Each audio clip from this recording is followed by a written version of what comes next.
భువనగిరి నియోజకవర్గంలోని పెద్దలు గౌరవనీయులు శాసనసభ్యులు కుంభం అనిల్ కుమార్ రెడ్డి గారి చొరవతో తెలంగాణ రాష్ట్ర ప్రభుత్వం నీటిపారుదల శాఖ మంత్రులు ఉత్తమ్ కుమార్ రెడ్డి గారితో ఇక్కడ సర్వే చేపించి ఇక్కడ సమీక్ష జరిపించి ముఖ్యమంత్రి గారిని ఒప్పించి 236 కోట్ల రూపాయలు ఈ భువనగిరి నియోజకవర్గంలోని బీబీ నగర్, భువనగిరి, వలిగొండ ప్రాంతంలో ఉన్నటువంటి పునాదిగాని కాల్వకు మరియు పిల్లపల్లి కాల్వకు, ధర్మారెడ్డి కాల్వకు ఇలా అధికారుల అంచనా మేరకు 236 కోట్లను మంజూరు చేపించిన ఘనత మన అనిల్ రెడ్డి గారికి దక్కుతుంది.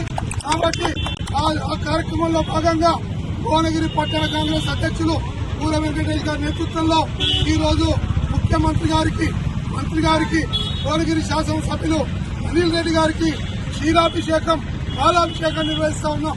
రైతన్నలంతా కూడా ఆనందోత్సవాలతోటి కాలువలన్నీ కూడా ఇవాళ పేరుకపై 10 ఏళ్ల టీఆర్ఎస్ పాలనలో ఆనాడు రాజశేఖర రెడ్డి గారు మంజూరు చేస్తే ఇవాళ మళ్ళా కాంగ్రెస్ ప్రభుత్వమే ఆ పునాది గారి కాళ్లకు పనులు మొదలవుతా ఉన్నాయి.